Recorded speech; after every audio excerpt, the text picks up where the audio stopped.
very excited to be with you today, and we are trying a new series of Webinar Wednesdays where we used to come to you guys and Leo and I would present in front of you and Anadita would be from India.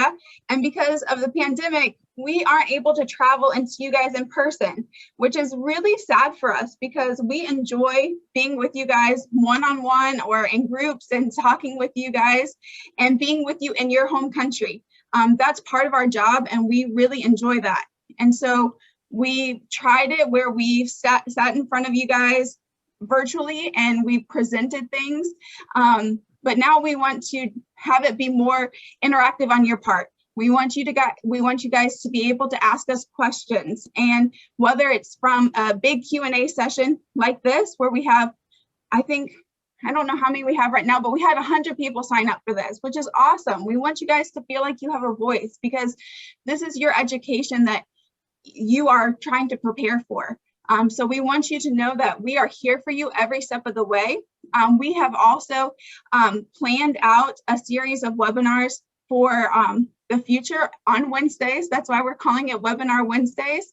And we have partnered with the different colleges underneath Troy University. So our College of Education, our College of Business, our College of Health and Human Services. So each month for the next 6 months, we are going to have one Wednesday a month. We're going to partner with the colleges and come in front of you like this, where you can talk to professors underneath that college and ask them questions. They're going to present to you about the different programs involved in that college. And then you can ask them questions in the setting just like this.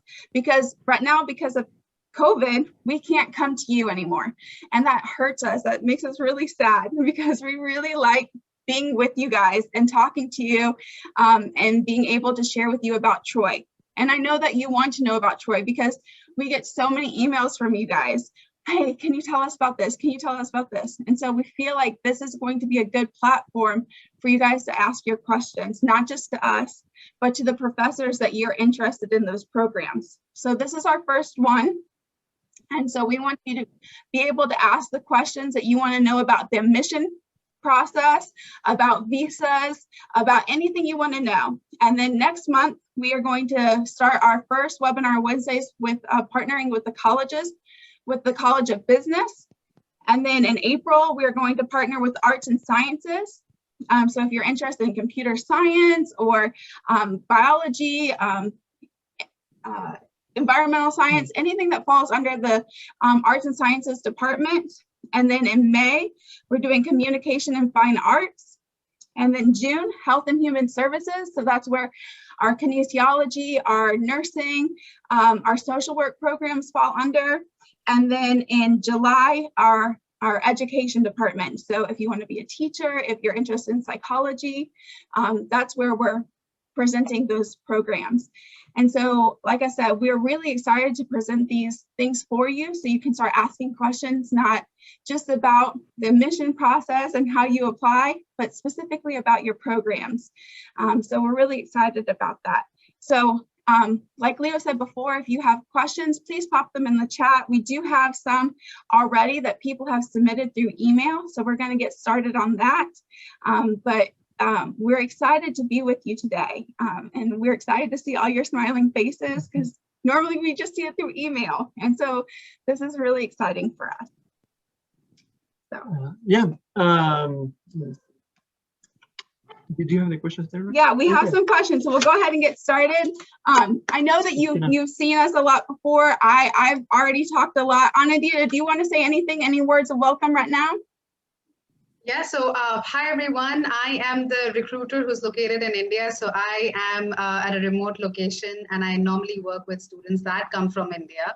So thank you so much for coming out today. I can see a couple of students that have emailed me and have been in conversation with. So welcome all of you. So today, feel free to ask us any questions that you might have. I'm sure that you do keep getting these questions sometimes about graduate requirements, about scholarship, about maybe just about an application. So make sure you ask all your questions and we'd be happy to answer all of them for you. Yeah, we already have a question there in the chat. So I'm sure. Do you want to start answering that question? Do you want to get to the questions that they sent via email first? So while you're adding questions in the chat, we're going to get to the first the questions that were submitted online first, or through email. I'm going to direct this one to Anna and Dita. This question was submitted, and they asked, are there any fully funded scholarships? We normally don't really have a fully funded scholarship. We do have a scholarship, which is the most common scholarship actually is a 50% scholarship on your tuition. And that can be around $7,500 a year. So that's our most common scholarship, and that is based on merit. Couple of things that you need to get that scholarship is first, you'll have to have a specific GPA, that is a 2.0 GPA out of 4.0, and this is just for undergraduate. You will also have to have an English proficiency test score that can be a TOEFL, IELTS, Duolingo, SAT, ACT, etc. And the scholarship amount is 50% of your tuition. So whatever is your tuition amount will get you a 50% scholarship of that. Now, along with that, we do have athletic scholarships, which are available at the coach's discretion. So if you are someone who feel like you're an athletic student and would like to get, let's say, a basketball scholarship or maybe a football scholarship, etc., you can always apply. As a general student for Troy Universities, if you're an international student, you have to make a regular international application, and then we'll have to submit to us basically your overall documents, resume about your athletic, time period. If you have a video recording of yourself, so basically create a good portfolio about you, and then the coach will have to go through that. Probably will have to go through some tryouts with you, and if you qualify, you get that scholarship. We do have some other scholarships called the Scholars Award and the Scholars Award Plus. And what these awards do is they considerably cover a lot of your tuition and some of your housing responsibilities as well. But it's not 100%, but it's very close. They are very, very competitive. We need, of course, it's not the general requirement of a 2.0 GPA for an undergrad and a 2.5 GPA for a grad. To get the Scholars Award, you will have to have a better, GPA, and you'll have to have a very good SAT. I think it's just available for the undergraduate students. We still don't have the Scholars Award available for graduate students, but it is available, but it's very competitive. You can read about it on the scholarship section at the Troy website as well. Would you guys like to add something to this? Yeah, sure. Okay. So someone asked about the athletic scholarship. Shakina, I hope I'm saying your name right. For the athletic scholarship, what are the requirements and how do you go about applying for it? So you don't apply for the athletic scholarship. Basically, the coach offers you the scholarship based on the value he finds for the team on your abilities or your skills, right? So some athletes that are like that are top performers, they may get like 100% scholarship. Some athletes that may not be within like the top performers, but they still add value to the team, they may get 50% scholarship, 75% scholarship. They may get housing paid for. So that's up to the coach to decide how much scholarship you get. Again, it's not something you apply to. It's something that the coach will offer to you based on the coach seeing you perform at whatever sport, either baseball or track and field or soccer or whatever sport it is that you play, right? So if you have any videos of you playing competitively or anything to show your skills to the coach, we can certainly share that with the coach, and the coach can reach out to you if he or she thinks that you will be a good asset for the team. Yeah. It is open to international students, and you can submit there's a questionnaire on the athletic page that you'll have to go on and fill out based on the sport that you play, your GPA, if you have any statistics for if you're on the national team, if you're on a competitive team in your country. We have the teams that we have on our campus. We play very competitively, and it's not just for fun on our campus. We're award-winning teams, and so they will only invest into students who are high ranking, because they put a lot of money into our athletics on campus. So you have to have very high stats for your sport that you play. So they are very competitive scholarships, and you kind of have to be recruited to do that. So just what I always tell our students, if you're interested in that, don't bank on that first. Try to get the academic scholarship first, and then if you get here, or if you submit that questionnaire, and then if you're approached by a coach, that's really an honor. But try to bank on the admission scholarship first. This is something really quick, so we don't forget. So Usmane says, hi. How are you? I would like to apply for a graduation program. I'm guessing that's a master's program. So if you have any questions about that, about how to apply to a graduate program, just or any questions about admissions to a graduate program, just let us know, and we'll be happy to answer those questions. Okay. And one of our other questions was asking, why do we need to provide a financial document? So Leo, will you explain that to us? Yeah, we know that whenever we send you that email with all the documents that you need to submit for admission, there is a financial requirement, which is actually a requirement that not so much for the university, but it is for the US government. It is a requirement by the Department of Homeland Security, and it's for migration purposes. You need to be able to prove that you can be in the United States here for 1 academic year, and that you can cover all your expenses, that is tuition, living expenses, which is your rent and utilities and your food for the year. So that's basically a requirement by the US government. When you go to your visa interview, they will ask you to provide a financial statement showing that you in fact have the funds to come to the United States and study for 1 year. So without financial statement, you may have to submit a sponsor letter if the financial statement or the bank account is not in your name. And we also need a copy of your passport, and those are the requirements that we will need from you regarding the migration part of the admission. So yeah. Also, I'd just like to add to that is whatever financial statement you provide to us, the amount that you provide to us is also printed on the I-20, which is the immigration document that you get, which you also carry with your, during your visa interview, and you basically keep that throughout your entire F1 period. So if you do not provide us the financial statements, we would not be able to complete your I-20, print it, and then ship it out to you or email to you. So it is definitely a requirement. Yeah. So if you are applying for online courses, you don't have to provide that financial statement. But if you want to come to campus to take on-campus classes and apply for a student visa, you have to provide that. And that's not a requirement for us. I mean, that's per the US government, and we can't, unfortunately, we can't budge on that. So, and that's so you can get your visa. And so that's something you have to provide us.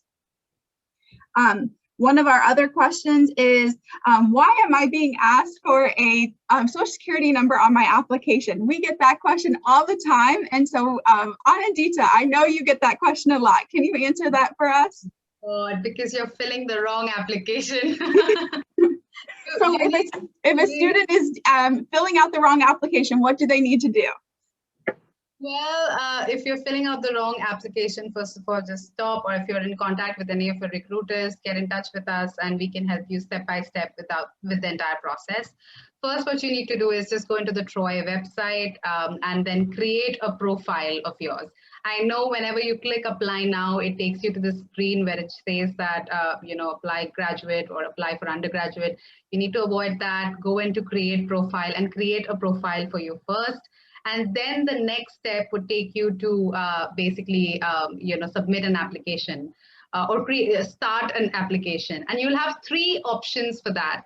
One is start an undergraduate application. The other would be start a graduate application. And the third one, which is the one you're supposed to click, is an international applications. If you don't select that, you're going to keep getting the question for social security number. Is because our system is thinking that you are a domestic student, you're a student from the United States, and you're trying to make an application as a domestic student. So that's the reason you keep getting that, that message or that indicator.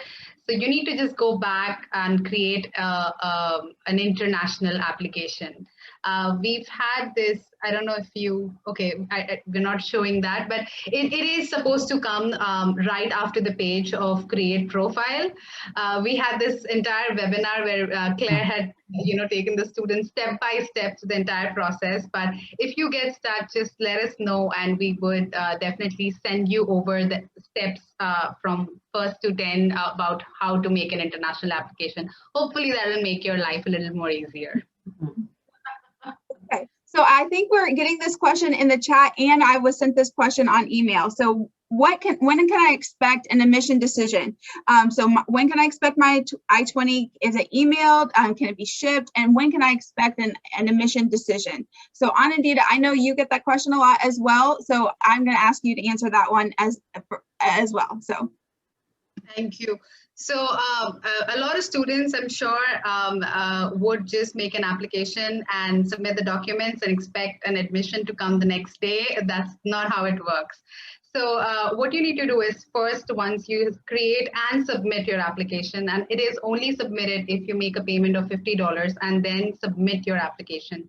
It then gives us the access to actually work on your application. If you do not submit an application, we can hardly do anything with it, right? So once you submit the application, you then have to give us your documents, the entire list of documents, and we normally do share the list of documents with you. So once you submit those documents to us, make sure that you send them in PDF copies, bifurcated, and we will share the list with you in some time now. But then once you submit the documents to us, we then mark them on your application and send it over to our evaluators. Now, your application is not just going through a system. The evaluators and faculties are actually working on your application. So it takes some time. So normally the turnaround time is 14 business days. Depends on how much our faculties and evaluators are burdened with the number of applications. If you are a student who's making an application probably January or February or even right now, you may expect to hear back from us sooner, but the later you go into closer to the intake, the time for us to get back to you with an admission decision, it takes us much longer because we have a lot of applications in the queue at that time. So our evaluators would then go through your transcripts step by step, would go to your certificates, your financial documents, and then it is sent over to our faculty, who then goes and reviews your application as well, reviews your certificates, your transcripts, your mark sheets. So this takes some time. And after all of this is done, we hear back from our evaluators about your admission decision. And that is when you get an email from us saying that, congratulations, you've been admitted into Troy University. So the entire process takes about 2 weeks. So that's the time period that you need to be waiting on. And then the next step would be, now we have also introduced the email I-20 process. You can request for a soft copy of your I-20. You don't have to necessarily pay the shipping fee and request the hard copy, which is a little faster. But if once you have sent us a request about your I-20 soft copy, it takes us a little time to email you your I-20 I-20 as well, because we have a lot of bulk I-20s pending. They get printed out. They are, we have to get them signed by the proper authoritative director, and then they are emailed out to you. So it's an entire process. It is a little time consuming. I understand that, but I think if you go with the flow, if you submit all of your documents to us together at the very first time when you're submitting your documents, this helps save a lot of time, because if you keep sending your documents one by one, like if you're sending your transcripts today and then you send your English proficiency test the other day, that's just, it's just wasting time, because we're not able to send it to our evaluators without having the full set of documents. So that's about it. That's how much it's supposed to take. 14 days is the review period. And after that, we might take a week more to ship out your I-20s or email out your I-20s. I think that's key. What Anandita is saying, as soon as you have submitted, so submitted means paid for your application fee, and then emailed all of your documents, because I know I work with a lot of you. I see your names in the chat, and some of you haven't submitted your application, or you've emailed one by one documents, and I love talking to you. I love receiving your emails, and I really enjoy sending emails back saying, thank you so much for sending me this document. However, these are all the documents you have left to submit to me. That's what extends the process. And so if you send them all the documents at one time, or if you, once we receive them, I mean, you can send them to me one by one, that's fine. But it's until we receive all those documents, we can't do anything with your application, except for put your documents into a file and wait until you complete your application. So it's really that process of 14 days for your evaluation to be complete. That's really pending on you, the student, to provide us what we need to get done. So that time period is really dependent on you. So once we receive that information from you, we can kick it into gear and get your stuff done for you. I promise. We want you to be here as much as you want to be here. So Leo, did you have something you want to say? Yeah, and so now that Osmune brings it up, I just want to say, guys, just stick around. I know you read this in the email. We'll have some Duolingo codes to give away and some application fee waivers at the end to give away. So we'll do that at the end. We'll just answer all your questions first, and then we'll just wrap it up with a drawing. Yeah. So we do have some more questions. Following up with that, once you are admitted, how soon can you schedule your visa appointment? So say you're admitted and you get your I-20, it's been mailed to you in that time period that Anandita said. Leo, how soon can you schedule your visa appointment? So you can schedule your visa appointment. It was 120 days. Yeah, it's 120 days before the beginning of the semester. So yeah, if you try to schedule it before that, you will likely be rejected. So 120 days before the beginning of your semester, that's when you can schedule. That would be what, like so for fall semester, it begins August 11th is the first day of classes. So your first time that you can schedule your visa appointment is April 13th. So so the easiest way for me to figure that out is I go into Google and I say 120 days before August 11th.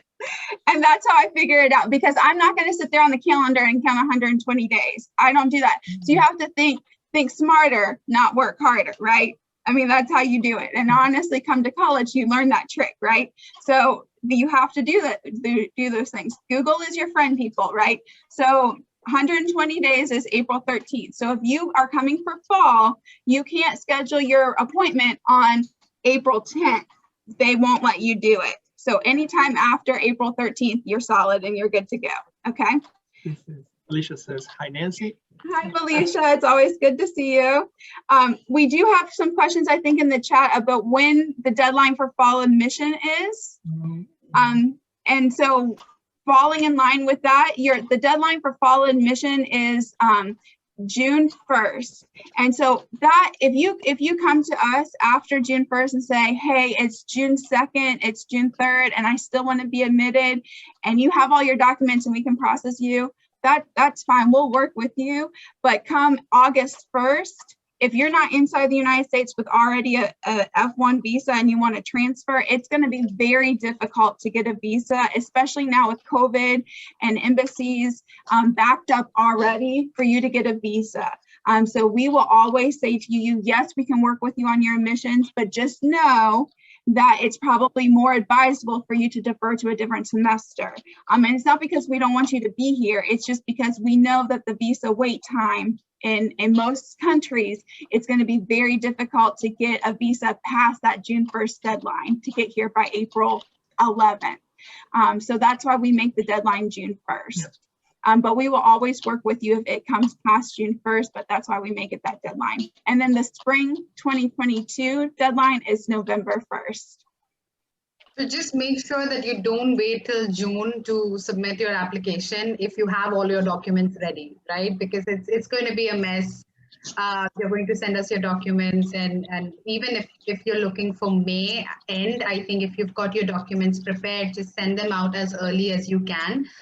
Because as I said earlier, if there's a lot of rush and if there is a lot of backlog of applications, our evaluators tend to take a little longer than the normal turnaround time waiting period. And that is just going to drag your I-20 reaching you and then getting a visa. It's just going to be very difficult. So try to get to us as early as possible. Okay. Sorry, we were just discussing something. So we have a question.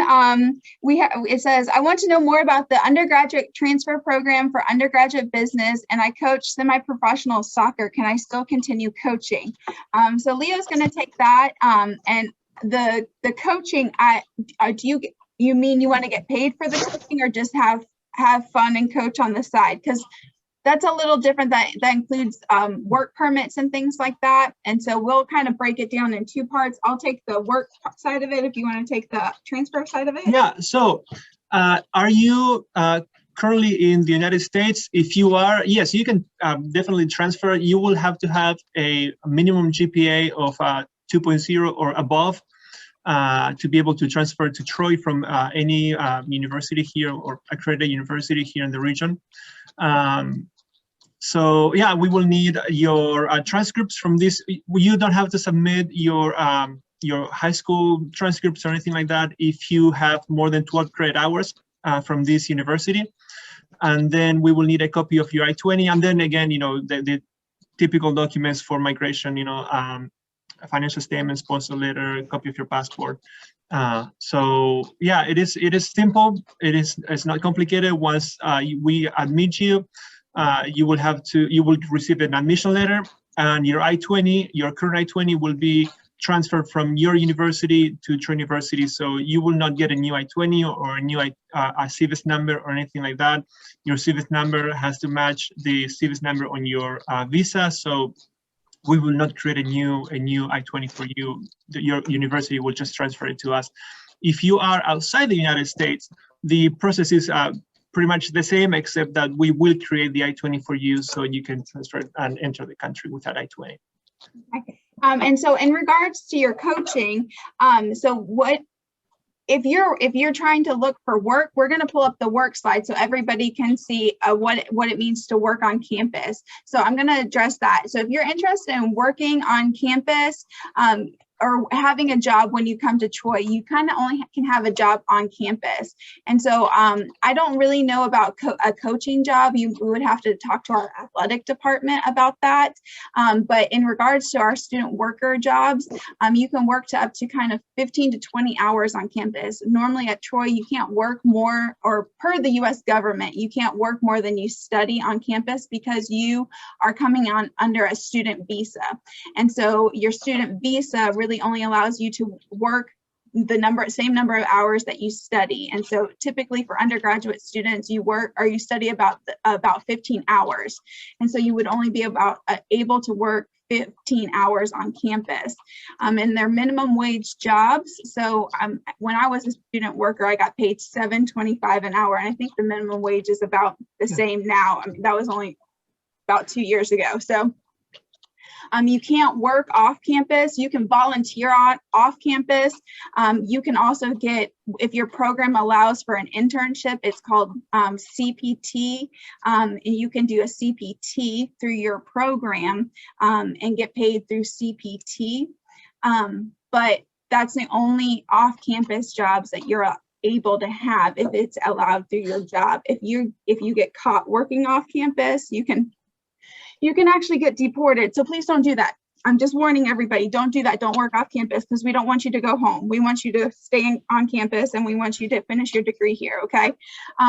So if you're a graduate student, you can get graduate assistantships, and those are on campus, and those typically can pay for your books. They offer stipends, and they offer a little bit more money than just minimum wage, because they give you a stipend.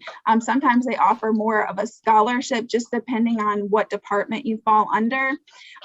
But for your coaching, it just depends on whether or not you're trying to do that as a volunteer position, or if you're trying to do that through the school.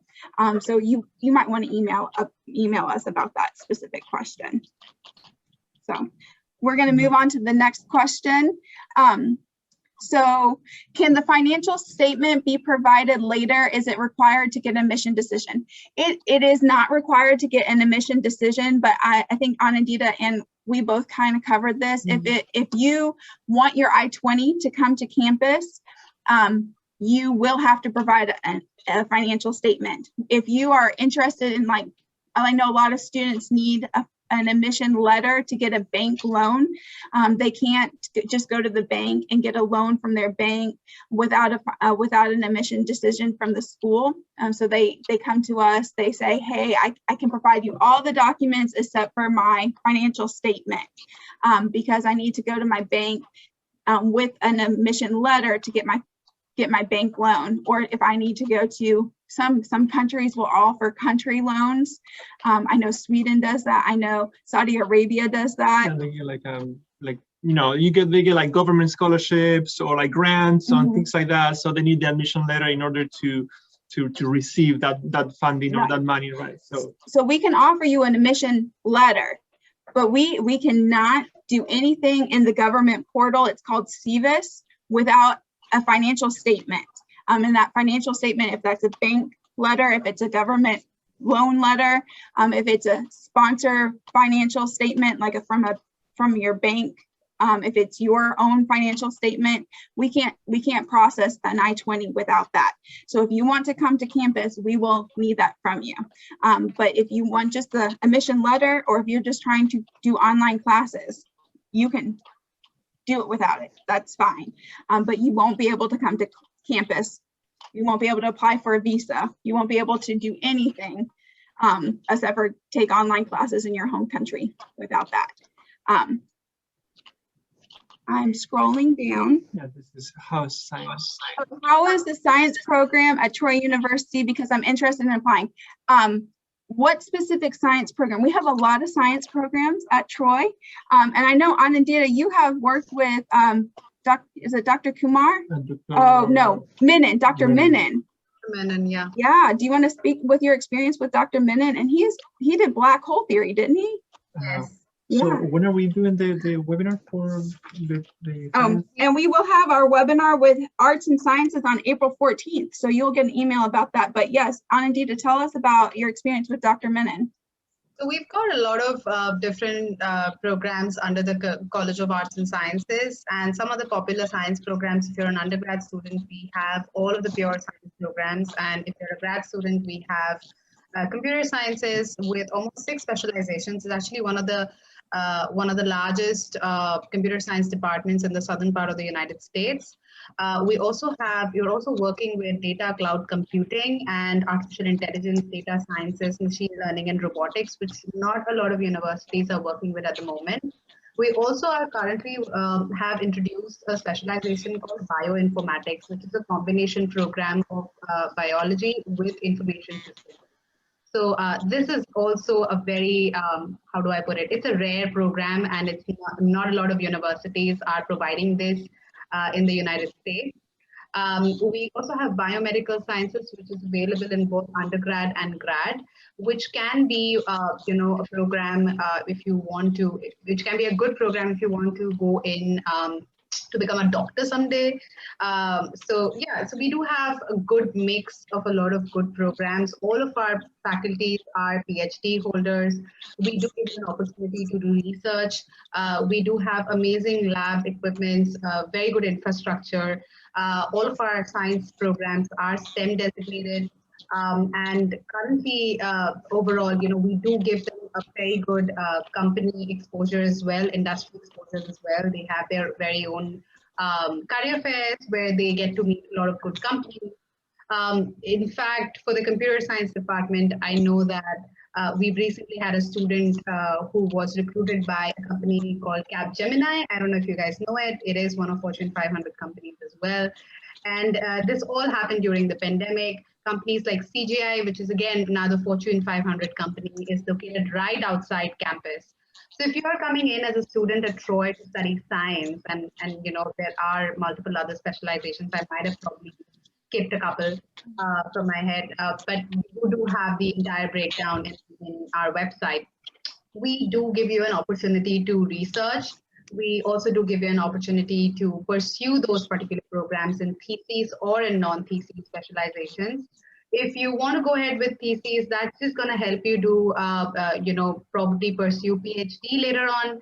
And if you are coming in as a student who has, future plans of going in for a research assistantship, or you want to go in with, you want to do a PhD program later on, because we have such a small number of students in every class, the faculties are able to connect with you on a very one-on-one basis. So most of our faculties, I mean, they know you, by name, and they are very, very invested in you to work with you for your future.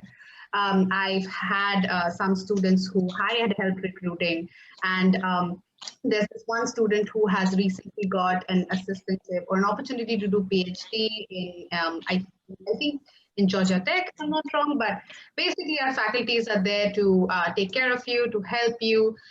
They're brilliant people who have, got a lot of experience in their field as well. And I think the entire curriculum breakdown, the academic catalog, has the list of all the subjects outlined for all the programs that you're looking for. So if you are a student who's interested in any other science programs, you can just go in through our website, check out the academic catalog, and you'll get the entire list of what are the core subjects or electives that you might be studying about. Okay. Thank you, Anandita. We're going to go on to the next question, but just remember, we will be sending out an email for all of the next webinar Wednesdays. And so the one for the arts and sciences is on April 14th. We see your questions. We're getting to them. I see you, and Randy, you don't have to hold it up. We're getting to it. We're getting to it. I promise. That's awesome. Okay. So we're just going down the list now. I promise we're getting to yours. Okay. So we're going to talk about the financial statement. Again, we all have questions. Keep on talking about them. That's awesome. We're going to Leo's asked, the question Leo's going to answer is providing the statement for documentation purposes, or will you eventually have to use the funds, supposing the funds is for your sponsor, not you? Leo's going to answer that, but he's also going to cover what the annual cost is at Troy University, because we see that those questions later on in the chat. Yeah, so he's going to pull that up and show you guys. I'm going to cover this really quickly for you guys, so we don't take up so much time answering each question, unless you want more further clarification. Yes, so eventually you will need to use those funds. For example, for undergraduate admissions, the funds that you need is $29,000 for the academic year. For graduate admissions is $27,500. This is not an amount that you will pay at once or you will pay up front or anything like that. This is just an amount that you have to keep in mind, that this is how much it will cost you to stay here for one academic year, to study, to eat, to pay rent, to pay bills, to buy books, and for insurance, for anything that you need for one academic year. This is the amount that you will have to pay. So with that financial statement, again, it's not an amount that you will have to pay up front like in total. But keep in mind that yes, you will have to use those funds eventually to pay for your living expenses, your tuition, any fees, any books, anything that you have to buy or to use here to live and study in the United States, or more specifically here in Troy, Alabama. So just to answer the next question in the line, and it kind of coincides with this, the semesters are broken down into 16-week semesters. So the total year is 32 weeks. So each semester you're going to get a bill, and the bill is going to be for half the year. And so you're not going to be billed for the $29,000 all at once. You're only going to be billed for the classes that you take for one semester. If you're on Troy main campus, if you're at the Montgomery campus or the Dothan campus, or you're online, you're going to be taking 9-week terms, and you'll be billed every 9 weeks. So that's the difference. So when you go to the online application, you'll see terms for like March to May, or you'll see fall and spring, and those are for our semesters. So if you're on Troy main campus, you'll be taking semesters, and you'll be billed every 16 weeks. And so that's what makes up our academic year, is those 32 weeks for that academic year. So the next question, are there more scholarship opportunities? So we're going to cover scholarships really quickly yet again. There's only really that one international scholarship for undergraduate students, one international scholarship for graduate students, and then we also offer foundational scholarships. So once you are admitted as a student and enrolled as a student on campus. So once you get here on campus, you can apply for foundational scholarships, and those are offered through businesses, organization, alumni who've already graduated and want to invest back into the lives of current students, and they are normally for anywhere between couple $100 to a couple $1,000. So I know when I was a student here, I applied for, I think you can apply for 3 to 4 foundational scholarships every year. And so I applied for 3, and I was awarded 2 of them. And one of them was for an alumni who actually ended up passing away, and his family wanted to invest into students who took similar programs as the student did. And so you have to go into the Foundation Scholarship portal, and you have to apply. There's an essay involved, and if you're awarded it, you have to follow criteria. I think for one of them, you had to be a woman between the ages of 18 and 25 taking a psychology program, which I fell into that guideline, right? But not all the guidelines are the same. Some of them might be men between the ages of 18 and 20 and taking business. Whatever the criteria for that specific scholarship are, you have to meet that, and then fill out a essay, and then if you're awarded it, you also have to meet specific award guidelines. So I had to go out to dinner with the people who granted it to me and make a thank you essay and say what I used the scholarship for.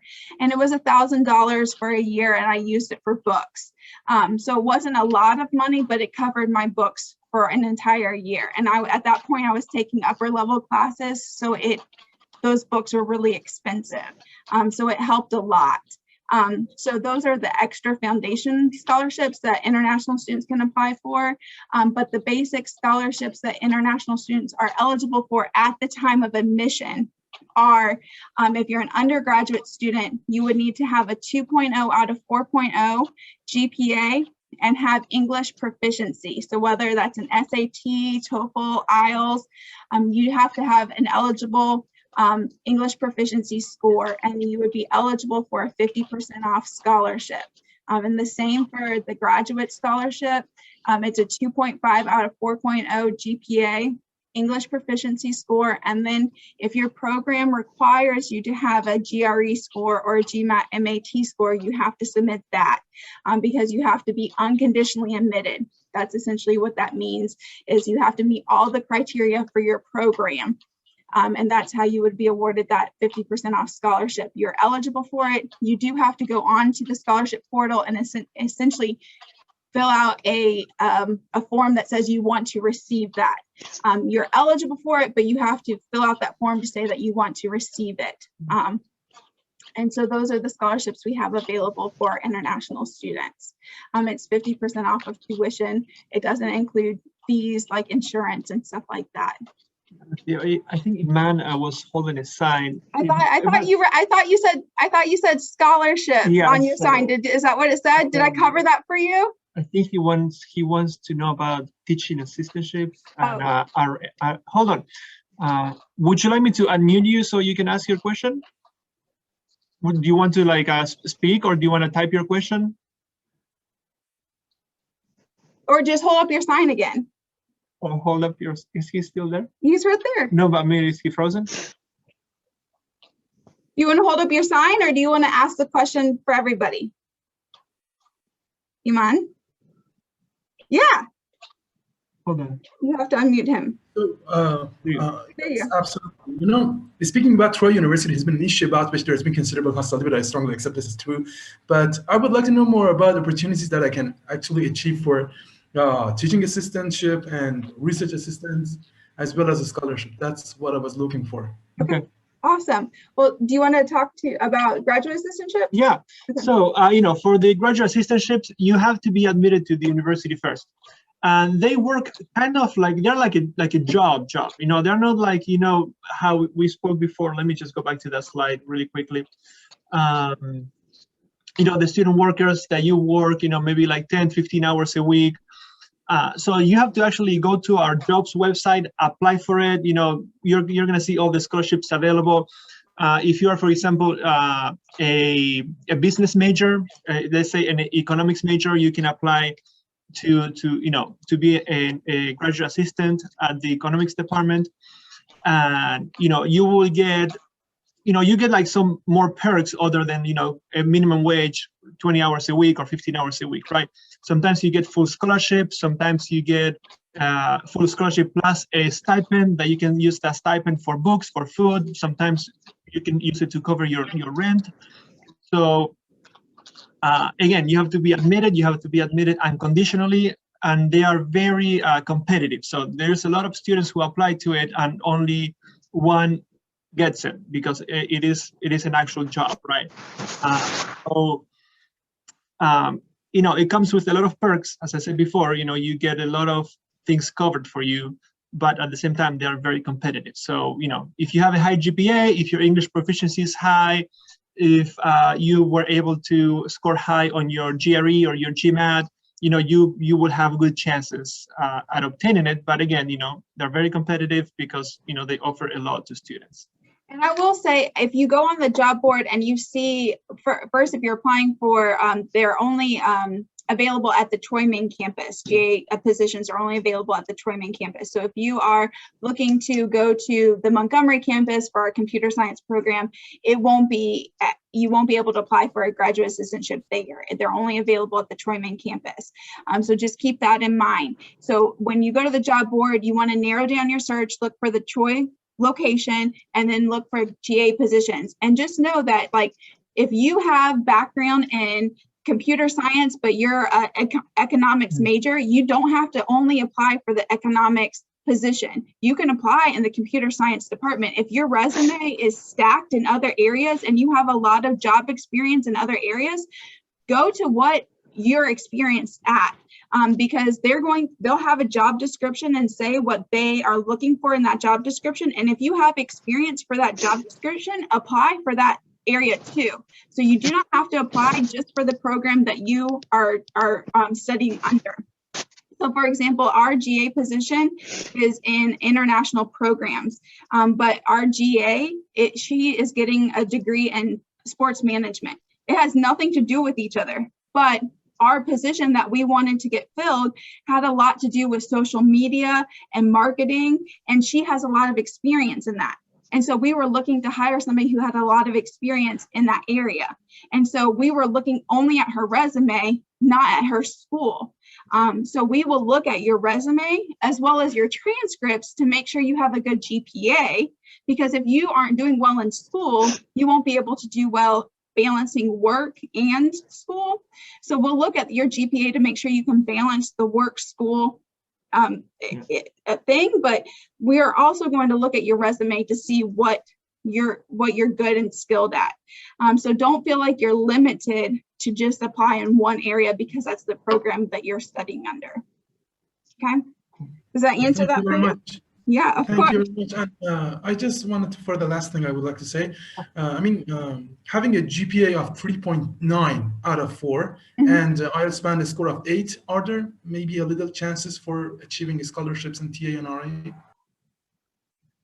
The highest scholarship that we offer is the 50% scholarship, but I would say definitely apply for graduate assistantships, because with that, especially if you have a high GPA and a high GRE score, or if you're even applying to a program that waives the GRE, if you are doing honors admission, some programs offer honors admission because of high GPA, then you would be eligible for a graduate assistantship if you are unconditionally admitted, for sure. Of course, I like your signs.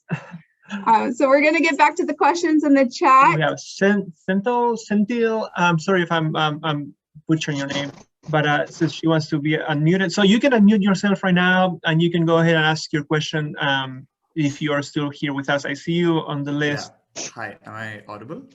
Yes. Yes, we can hear you. We can hear you well. Okay, perfect. Hi, so I've actually applied for the master's course for sports management. Yeah, so I just want to know about the internship part about this particular course. I've seen, I think it's about 3 credits provided for the internship. But I just want to know how long would this period of internship be, 3 months or 6 months, and what kind of field would this be related to? Maybe say marketing or the digital side. Thank you for your question. So 3 credits would be equal to the 12 weeks. That's one course. So that's 12 weeks of internship, and that would be, you probably would use your CPT, which is offered through it's curricular practical training. And so you would, it is built into the program. It's built into the program. So that if you use your CPT, that does affect how much occupational training you have after your program. And so how much or where your internship is placed is dependent on your program and where your program has partnerships. And honestly, I am not a member of your department. I don't know exactly where that program has partnerships, but I would assume that it is probably in physical therapist office partnerships with, or they probably have partnerships with businesses in the area, but we can find that out. And I think I have sent you a degree map, if I'm not mistaken. If not, it's online, and I can send that to you as well. I'm writing that down now. And so we can send you the degree map for your program, but it won't say exactly where the business is, because each semester it might change of what the partnerships are. But it would be the 12 weeks of internship. Okay. Sure. Okay. I have one more question. Yeah. So this is actually regarding the visa process. I'm actually located in Abu Dhabi. And a lot of meetings have been canceled over here in the US Embassy. So if this is the case, and supposedly I get admitted also, would there be a chance of me to do like 50% online and the other 50 in the campus, just in case I have the visa process problem over here? I mean, that program is offered online, and you can start your program online and then eventually transfer to on campus. That would not be an issue eventually whenever you got your visa. As long as your program is offered online, for graduate students, it's more difficult. If your program isn't offered online, it's more limited. For undergraduate students, you can always start online because we can start you out with general courses, because you have a longer period to do your general courses such as history, English. You have 2 years of general courses you have to do, versus masters, you have a limited time to do your program. And so, especially because you have internships and things like that. So if your program isn't offered online, then you wouldn't be able to do that. But I know sports management is offered online, so you would be able to do that as long as however it fell, if you ended up falling during that time period you needed to do your internship and it was online, you wouldn't be able to come here without your, I mean, we would have to talk about it later, just depending on your visa and how that looked. You might have to do your internship online and things like that, depending on how it fell on the program duration for when you got your visa. So if it took you longer to get your visa and you ended up having your internship while you're doing your online courses, you might just have to do your internship online. Does that make sense? Perfect. Yeah. I just hope the situation gets better. So yeah, I do. I do too. Yeah. I do too. I know everybody hopes it gets better because it's affecting everybody's education journeys. It's affecting so many people from getting visas. It's a really unfortunate thing, and we hope it gets better for everybody. Anyway, thank you so much. Of course. This says, Nancy, please send me. We can email you the webinar. Don't worry about it. I'm watching you, but can't hear anything. I think everyone can hear as well, Nahid. So maybe if it's something with your computer, you may want to check your. Can you hear us now, Nahid? I see you. Okay, perfect. Yeah, okay. I see you nodding. Great. My university was in the UK, so English language waiver is provided. So let me see, the UK.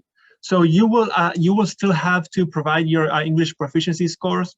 The only time we waive English proficiency is for students who actually graduated from a US university, or when they are here in the United States and they took an English composition class. So that's the only time we actually waive the English proficiency requirement. Please, I'd like to know more about the scholarship program. I think we covered that extensively. I think we covered a lot about the scholarships. So I think we got those. Questions from 20 minutes ago. Iman, I think we answered your question. Andita, okay, that's Andita. Can I unmute and ask a question? Rishirach? Yeah, Iman. I love those signs. Let me see if we, Rishirach, still with, yes, right here. Yeah, you can go ahead and unmute yourself, and if you have a question, go for it. Yeah, hi. Like I asked you about my UK university now, so I had a question actually. Do you prefer Duolingo or do you prefer IELTS? Okay, that's up to you. You know, Duolingo, I believe, is more affordable. I think Duolingo is like $49, $50 to take the test. We can, let me see if we have here the scores needed. Yes, right here. So, you know, you can see the scores that you need for each exam here. So that is up to you. You can take IELTS. Because I have both. So okay, that's what I'm asking. Which one would you prefer me to submit? You can honestly send in both. Yeah. It doesn't really matter, as long as here's the kicker, and this is what I'll put out for everybody to hear this. As long as your IELTS is the academic IELTS, not the general IELTS, okay? Because some people will say, I have the IELTS, it's great. We don't accept the general IELTS. They are completely different tests than the academic IELTS. And so I know it says on their IELTS, but it should have a little asterisk on there and say academic IELTS, because we only accept the academic IELTS, and you can submit either one. It doesn't matter. We will look at them, and as long as your score is in that range, it's accepted. It doesn't really matter. And so we will take either or. You can send both. We'll have both on your file. If you are a student who's interested in taking one or the other and you're debating it, I know right now a lot of IELTS testing centers are still closed because of the pandemic. So Duolingo is a really good option because you can take it online in your own home. It's affordable in comparison to the TOEFL. And as long as you have a computer with a microphone and a camera and a quiet space that has good Wi-Fi, then you should be good to take that test. In your case, since you have both, send them both our way. We will put them on your file and evaluate both of them, but it doesn't really matter if you have one. Yeah, because my Duolingo scores came in last night and they were 146. And my IELTS score came in last week, and it was an 8 That's with awesome. no less Yeah, than 7.5. that's awesome. We'll So take, yeah, we'll take both. Just know that for your IELTS, we can take the electronic copy. For your Duolingo, you have to submit it to Troy on the Duolingo website. We Yeah, won't take an okay. email copy of that. Yeah, all right.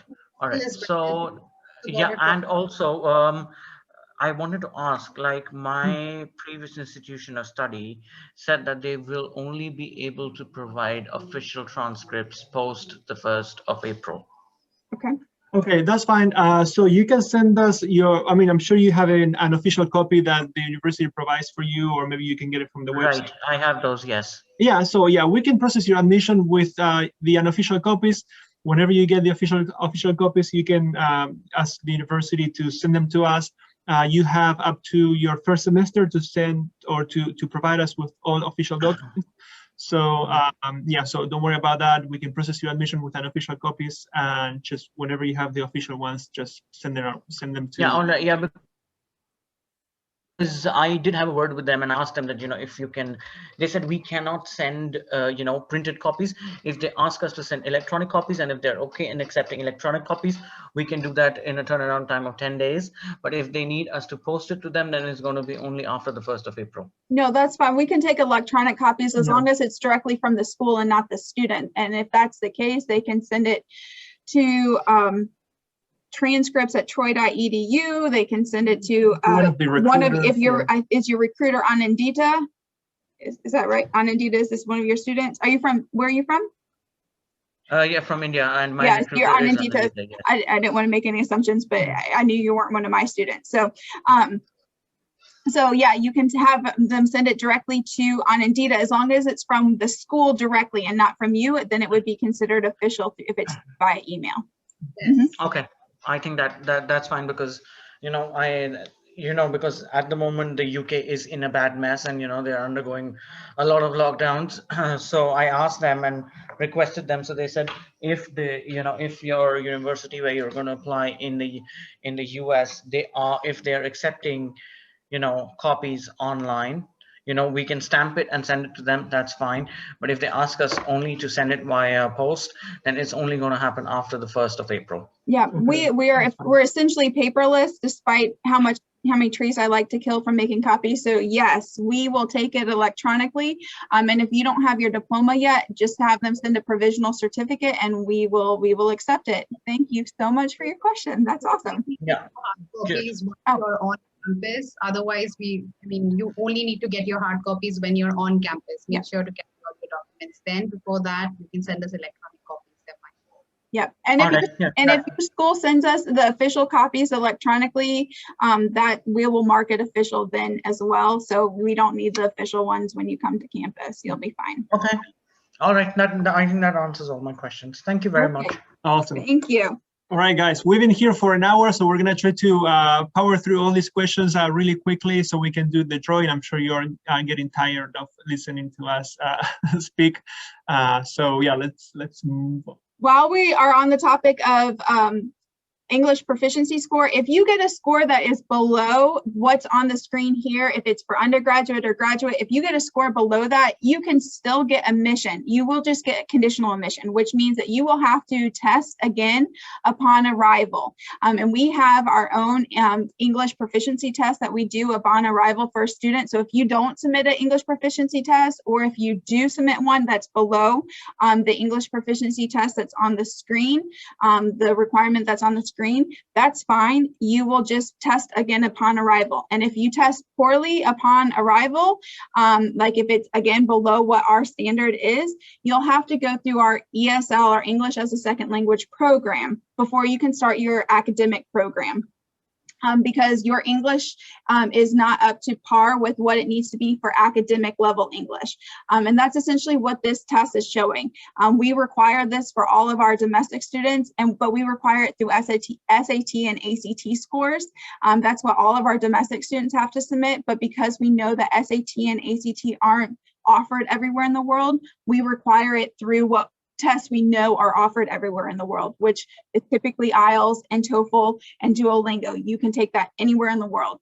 So If your test is below one of these standards, you'll test upon arrival. If you test poorly, you'll have to go through our ESL program before you can start your academic program.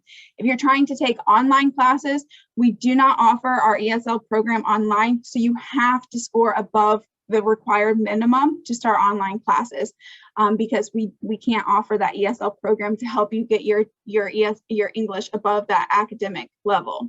Okay. Hello there. Oh, hello. Ask your question away. You just scared us for a second. So ask Actually, away. I'm a social work student. A very good morning to both of you. Good morning. Actually, I am a social work student, and I'm interested for a Master of Social Works, right? So I see the Master of Social Works in Troy University offers just 60 credit hours. So the course is of 1 year. So I was wondering, to get a license, the 60 hour of credits is sufficient to get a state license. Well, that program is anywhere between 30 and 60 hours, and it's really just dependent on whether or not your bachelor's degree was in social work. If your bachelor's degree is in social work, you're eligible for the 1 year program, which is 30 hours.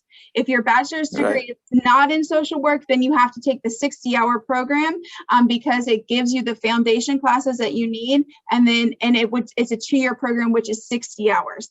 And the 2 year program is not offered on campus; it's only offered online, and you would have to take that in your home country.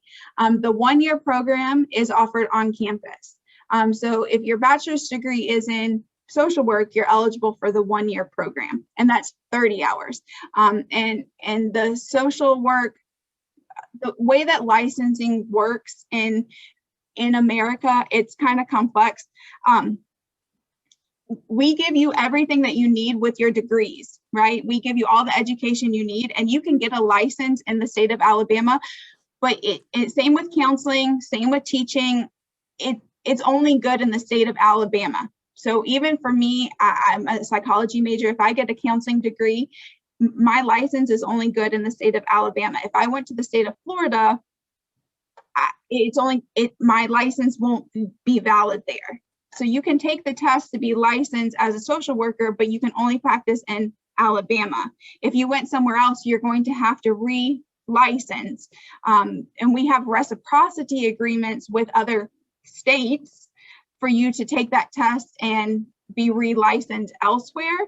But it just depends on what the licensure agreement is with your country and whether or not you need to be licensed there. But you would have a full degree in social work, but whether or not you would need to be licensed in your country under and take a different test, that would be dependent on what your country requires. Does that make sense? Yeah, basically the master's programs offers 120 credits hours, right? So the master in social works is just of 30 credits hours with 1 year of course, right? Mm-hmm. So I was wondering if I complete my master's in social works from Troy University, will this degree be applicable in other part of United States? Yeah, the degree is valid anywhere in the world. I mean, we're an internationally accredited university, so your degree is welcome anywhere. It's applicable anywhere. But you would need to get a license elsewhere. So your license, if you take a licensure test in Alabama, you can only practice in Alabama. So you would need to get a license in the state of Florida. You would need to get a license in other states or your home country to be able to practice. But honestly, a lot of other countries, like if I went to Cambodia, I used to live in Cambodia, and if I went to Cambodia, I would not need a license to practice, to be a practice counselor, because they don't have licenses. So if you have a country that doesn't need a license to practice social work, you wouldn't have to get a license, but your degree would be still valid there. But you can email me and we can talk about this, or we can meet and explain all of that. We have a Health and Human Services webinar on the 16th that you can attend, or June 16th, that you can attend. We have, and we can talk more about this. Does that make sense? We good? Yeah, great. Okay, awesome. Yep. Let's, We're gonna move on and answer some more questions because I know so many of you want to win a chance at Duolingo test codes and application fee waivers. Yes, I know you do, Iman. And we have some really good news at the end of this. So I've got some exciting news. So we're gonna answer a handful more questions for you guys. I'm not sure what he can expect this. And Solomon, if you'll email me that question specifically, I will answer that for you. Okay. Please, I would like to know minimum GPA required for scholarships. Or okay, so for scholarships, I believe we covered this. Since you're asking for graduate assistance, I believe you mean for graduate scholarships, so you need a 2.5, and for graduate assistance, assistantship would be the highest the GPA, the better. By a minimum is a 2.5. For most programs, there's some programs that require 2.75 and a 3.0, but if you're one of those programs, you know because we've emailed you that. A scholarship decision made after admission. So the scholarship decision is made at the same time of admission for the scholarship that we keep referring to. The application is different, so you will have to apply to the scholarship once we let you know that you got the scholarship. And for MA in economics, the application for any graduate scholarship is the same. So you will just have to go to our scholarship website and apply through the portal. But again, it's the same for all graduate programs. And Nahid, I think your application is pending, so we will let you know as soon as it's been reviewed by the department whether or not you have been admitted with a scholarship or not. You answered the one about being admitted with Duolingo. I would like to know. Okay, so the scholarship, I mean, if it is a graduate, you will need, if you need a GRE or GMAT for that particular program and a 2.5 GPA and English proficiency, yes, you can qualify for the scholarship. Graduate assistantship, again, you may qualify for it, but it doesn't mean that you will get it. As I said, I think I was answering this to Iman. They're very competitive. A lot of students apply to this scholarship, to this graduate assistantship. So just keep that in mind.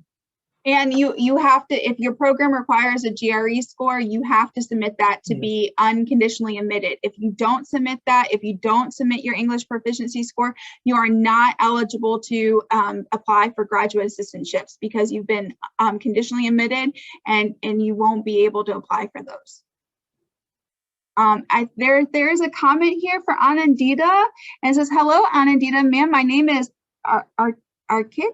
Yeah, I got in touch with him over the messages. So yeah. Oh, you are way ahead of these, Anandita. Dang, look at you, girl. Okay. We covered this. Is there application fee waiver? We are getting to the application fee waivers. I got good news for you guys. Just hold on tight, I promise. From my research, the university also specializes in diplomacy. I would like to know if you offer this course. We do not have a diplomacy master's or PhD. We do have a PhD in global leadership that could be or could, it has like different concentrations. Maybe one of those concentrations may be related to anything that you would like to do with diplomacy. We have international relations, which I feel like is very diplomatic. And there's lots of different focuses under international relations. So I would go on our website. I think Anandita was talking about it before, and we offer 260 degree programs for undergraduate and graduate. So you can check out all of the focuses for international relations. I think there's like regional affairs, national security affairs, international affairs. So, I mean, there's lots of diplomatic areas that you can study. So will your GRE be taken? So no, if the pro, for example, sport management does not like the masters at the master's level, the PhD level, they do require GRE or GMAT. At the master's level, sport management doesn't require GRE, so you don't have to take it. If you've taken it, they won't even consider it. It's not one of the requirements. So yeah, if your program doesn't require GRE and you've taken it and you scored poorly, you don't have to worry about that because they're not gonna consider it. So. I have a question, guys. Nanya, Did we have Ananya? Yep, she's right there. Okay, you can unmute yourself. Oh, no, No, hold on. There you go. If you have a question, you can unmute yourself. Nania? It's Nalova. Nice. Oh, I think we have two. We I have think we have two. two, We two have questions. We'll have, Nania and Nalova. Okay, so if you guys have questions, okay, I think we had Nania first, but if Nalova, if you have any other questions, you can answer right after Nania. Nania, I'm sorry, Nania, right? You could just say Nana. It's Oh, no, okay, perfect. Okay. All right, so yeah. So first and foremost, I want to say, like, very big thumbs up to you guys. Your job looks so stressful. Like, you have to be answering the same questions over and over and over. It's all good. It's all good. You guys are doing so good. Thank you so much for your time. Thank you for all your hard work, and we hope we make you proud somehow. Yeah. you Okay, did. so Good the question time. is, yeah. So I think, Claire, you are a little bit familiar with my story because I'm currently offering my master's, my last semester actually in South Korea. And so I am looking forward to applying for 2022 semester with Troy.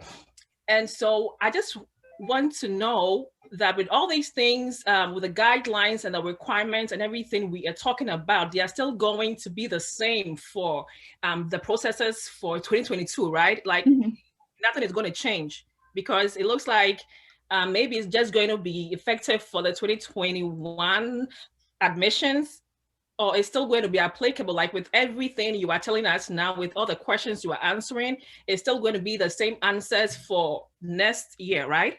Yes, I get confused on numbers, and so 2021 is way easier for me to say than 2021 and 2022. So I try to keep it simple, but yes, it is the same thing. The only thing that might change, they're talking about adding the fees into the cost with the tuition to make it simpler for one total number instead of having tuition and then tuition and fees. So if I start sending you documents and you're like, but that's not the same cost that you sent me before, it will be the same overall cost, but instead of seeing a fee line, you'll see just one overall tuition cost that will include the fees. They're talking about that.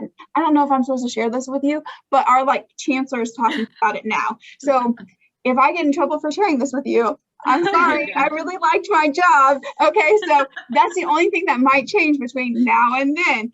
So that's the only thing that I know that might change. Also, I get information about a week or two before I give it to you guys. Like as soon as I find things out, I share it with you. Like if we get GRE waivers, I'm like, as soon as I find out, I email you guys. Like you guys get so many emails from me. I know it's ridiculous. I know that sometimes you're like, why is this chick emailing me? Like, I know you get tired of it. It's because I want to keep you guys informed. And I also know that our email system automatically sends out emails on my behalf. And I'm so sorry about that. But for Onondaga students and Leo students, y'all get the same emails. And I'm so sorry, because y'all get so many emails, but we want to keep you guys informed of anything that's happening on campus. So if anything changes, you will know as soon as I know, okay? But that's the only projected change that I can think of. That's the only thing that we've been told. And that's just in the higher works. Like our boss came in and was like, so I had a meeting about this. We don't know if this is gonna happen, but maybe. So that might change, but that's the only thing that I've heard about. And I don't even know if I'm supposed to know it or tell you about it. So now you know. Public universities, private universities have a different take on these things, but public universities pretty much remain the same, like requirement wise, they don't really have these massive changes.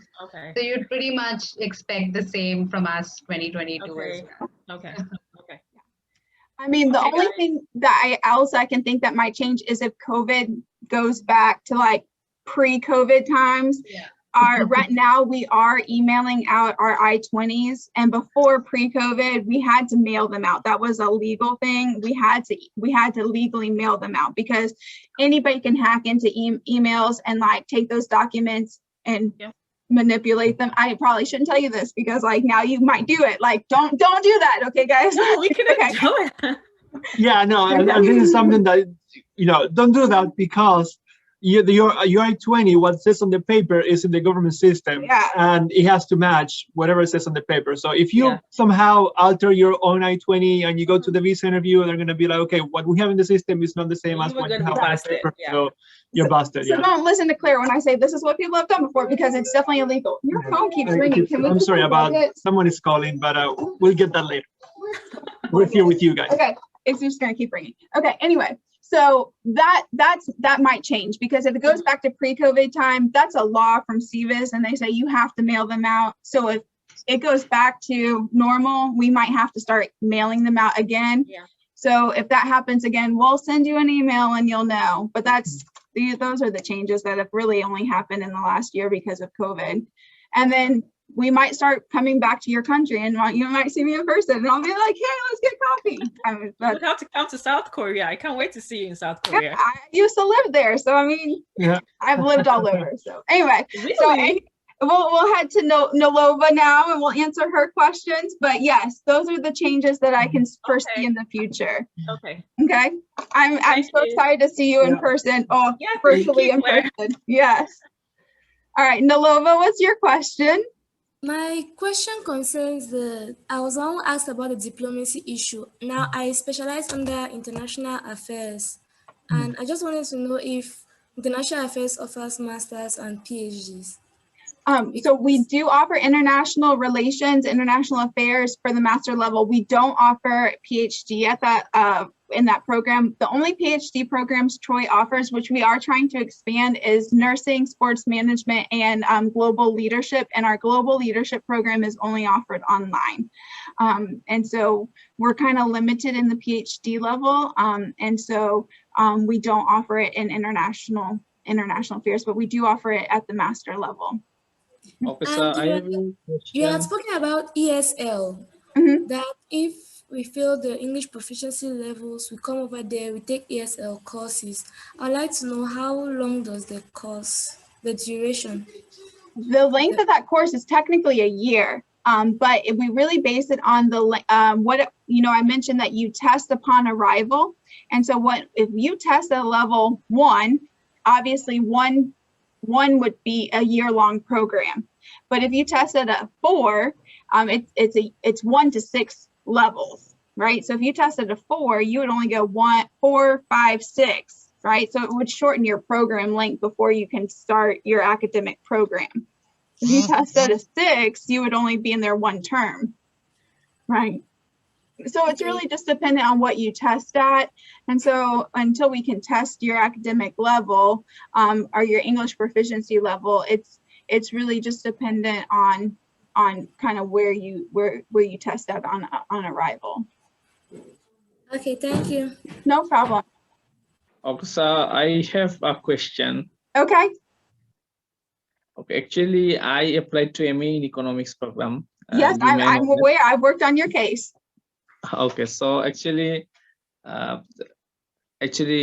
Professor Daniel, who worked at Manuel Johnson Research Center for Political Economy. Yes. So he tells, so should I apply for scholarship separately or after getting the admission?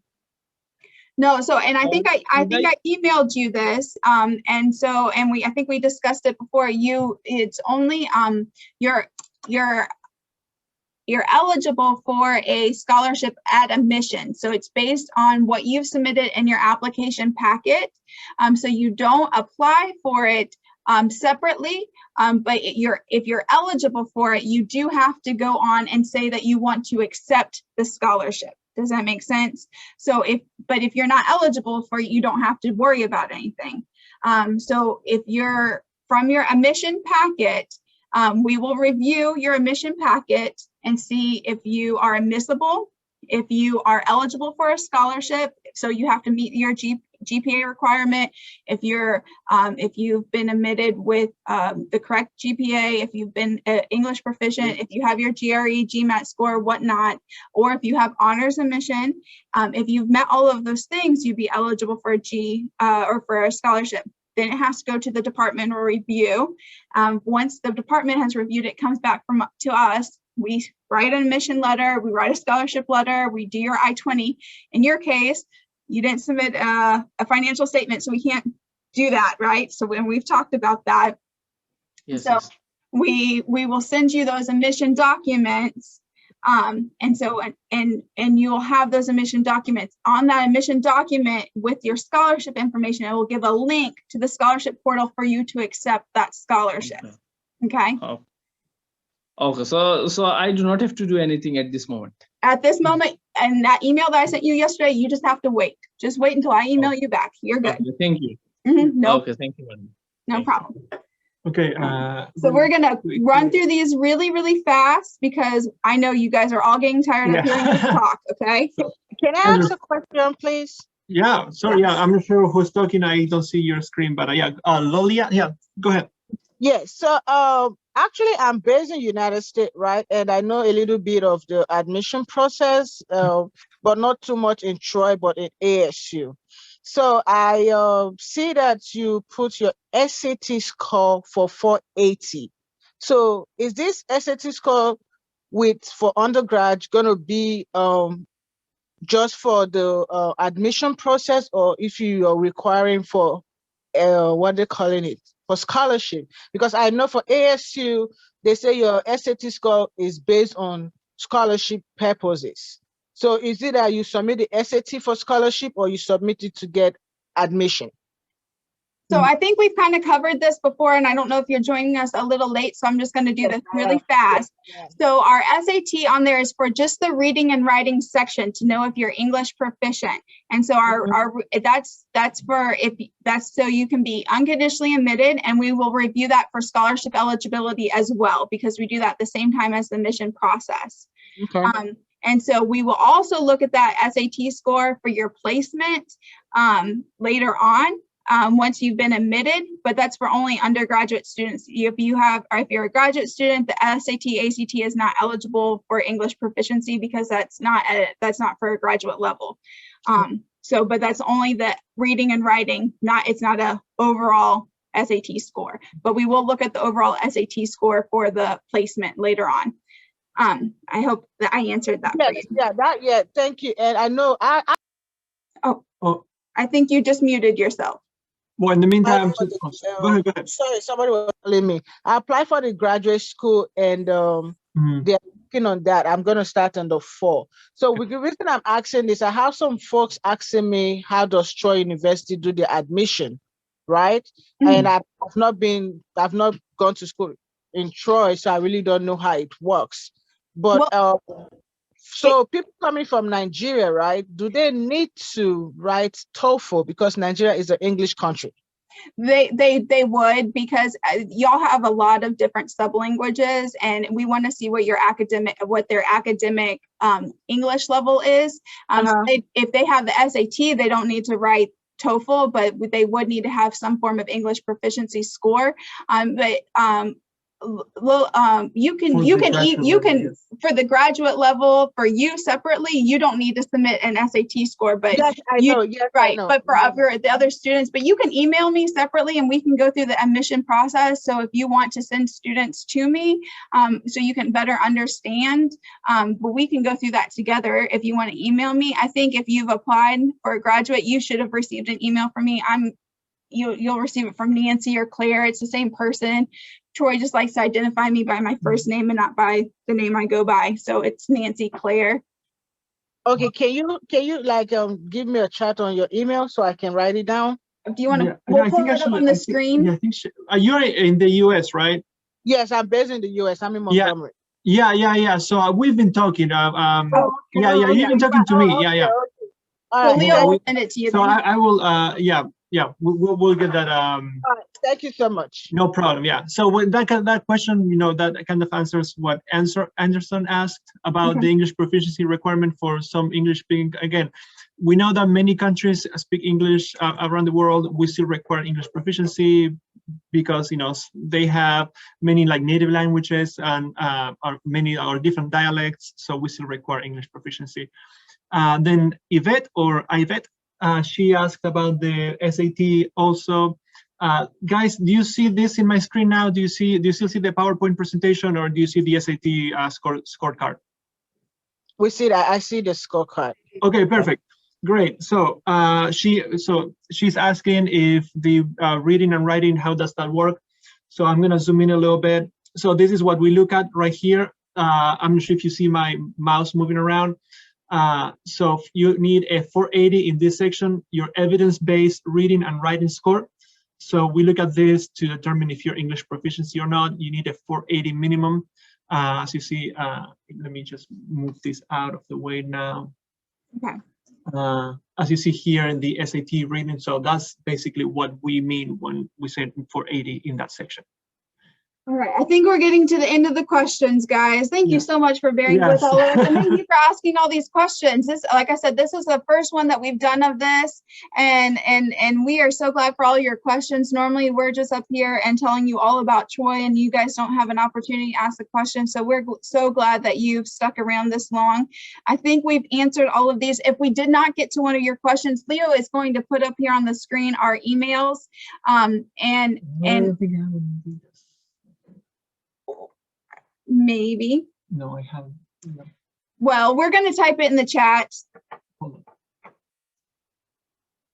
Okay. Well, I don't know if we have this have the PowerPoint on it, but we are going to put up on our emails. Leo covers South America, Central America, Europe, and if you're in the United States and you want to transfer to Troy, he covers those regions. So you would contact Leo. Anandita covers India. So if you are in India, please contact Anandita. If you are in Asia or Africa, Oceania, so Australia, New Zealand, or any of those little islands in between, or Sweden, oddly. I think it's because I look Swedish and so they assigned it to me. If you are in those regions, please contact me. I would love to talk to you.